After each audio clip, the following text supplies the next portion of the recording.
Bonjour tout le monde, je m'appelle Andy Van Drom. Je ne peux malheureusement pas être parmi vous aujourd'hui parce que je ne suis non seulement chargé de cours dans le cadre du microprogramme de premier cycle en pédagogie collégiale avec Performant, je suis également enseignant d'anglais langue seconde au collégial, notamment au Cégep Limoilou à Québec, et je suis en cours au moment de votre rencontre. Alors aujourd'hui, j'aimerais vous parler un peu du cours que j'enseigne dans ce microprogramme, soit le PRF 201, Principe de l'apprentissage au collégial. Alors ce cours introduit les conceptions, les dimensions de l'apprentissage au collégial pour permettre aux personnes apprenantes d'enrichir leur expertise disciplinaire d'une posture de pédagogue. À travers les concepts fondamentaux de l'apprentissage, il est donc question du quoi, du pourquoi et du comment de l'acte d'apprendre, soit la cognition, la motivation et la métacognition, pardon, qui sont les trois piliers principaux de ce cours. Alors, quelques-unes des grandes questions qui sont évoquées dans ce cours, qui en sont les parties prenantes de l'apprentissage et comment se définissent-elles? Quels processus cognitifs sous-tendent l'apprentissage au collégial? Quels facteurs influencent la motivation à apprendre? Et comment les stratégies métacognitives peuvent-elles rendre l'apprentissage plus efficace? Les personnes apprenantes sont ainsi amenées à apprécier la variété des éléments qui composent l'apprentissage pour, ultimement, les analyser, les mobiliser et les réinvestir dans leur propre contexte professionnel.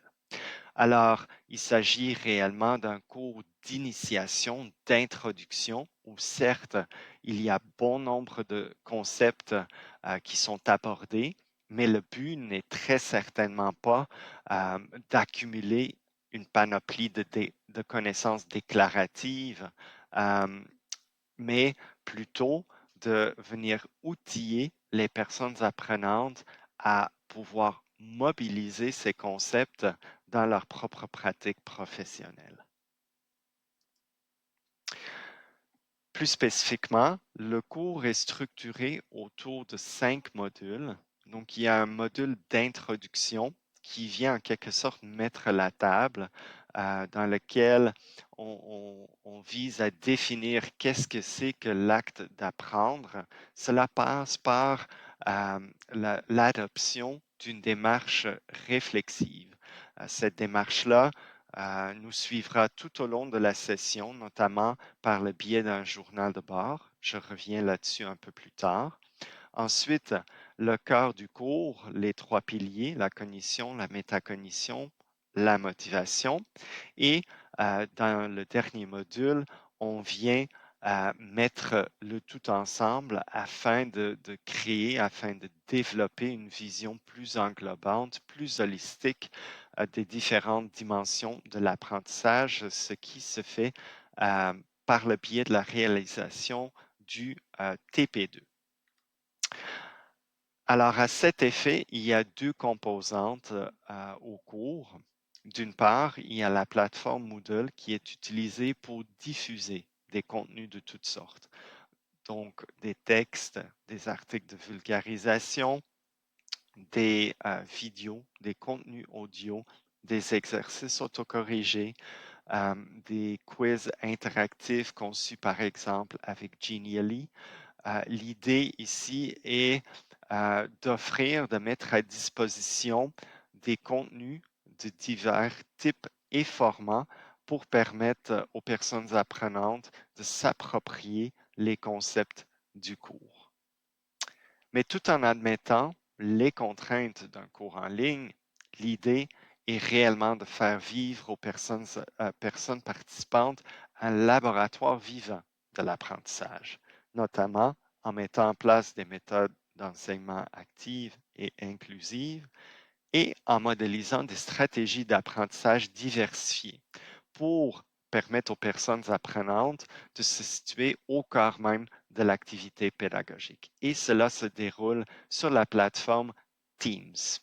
Donc, par le biais de Teams, les personnes apprenantes auront l'occasion de co-construire leurs apprentissages avec leur pairs lors de 5 séances synchrones qui viennent en quelque sorte introduire et contextualiser chacun des modules avant de poursuivre le travail en asynchrone.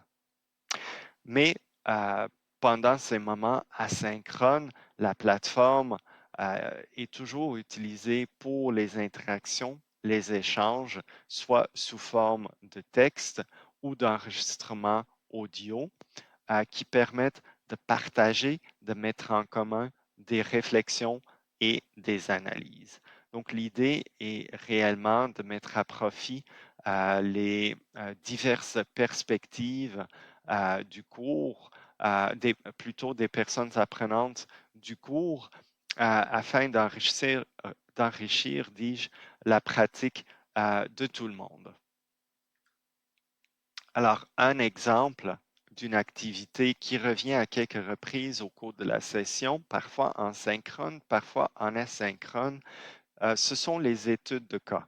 J'ai conçu 3 études de cas qui exposent une situation problématique en lien avec un des 3 piliers, cognition, métacognition, motivation, et les personnes apprenantes vont identifier ces problèmes à partir des concepts vus pour ensuite proposer des pistes de solutions qui pourraient être envisagées, notamment à partir des stratégies que nous aurons vues également dans le cadre du cours.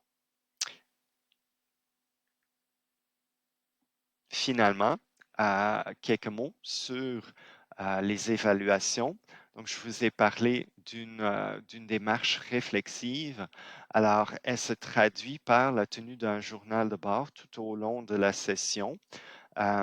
Donc, il y a des pages que je distribue à des intervalles réguliers au fil de la session, ce qui vient en quelque sorte rythmer la séquence de l'apprentissage. Toutefois, cela permet tout de même une bonne flexibilité étant donné qu'il y a 2 moments de remise sommative.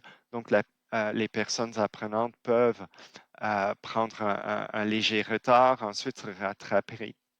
Il n'y a aucune pénalité si la section en question est remise au moment prévu. Donc, dans ce journal de bord, les personnes apprenantes sont invitées à, euh, à, noter leur réflexion, notamment en établissant des liens entre les concepts vus et leur propre contexte pédagogique ou professionnel. Le premier TP suit les modules sur la cognition et la métacognition respectivement. C'est pour cela qu'il s'articule en 2 parties.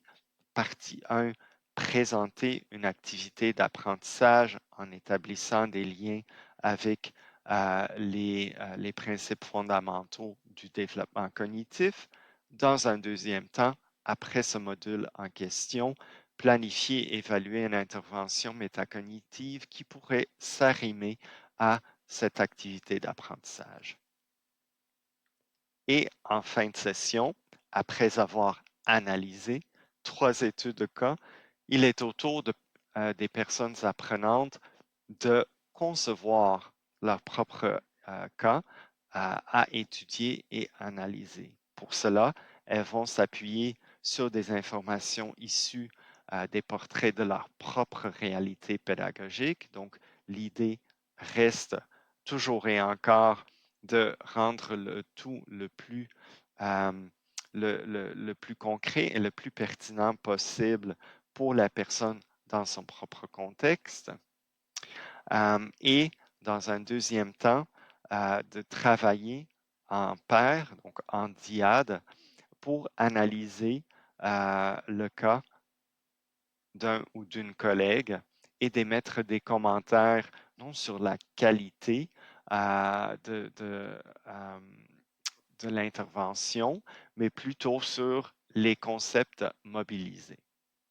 Alors, il s'agit ici d'un moment, pour l'avoir vécu la session dernière, très riche parce qu'il permet de mettre en commun des perspectives très diversifiées, notamment en prenant en considération la diversité des personnes apprenantes du cours en lien avec leur provenance, avec leur profession dans le milieu collégial ou ailleurs, ou encore en lien avec leur discipline.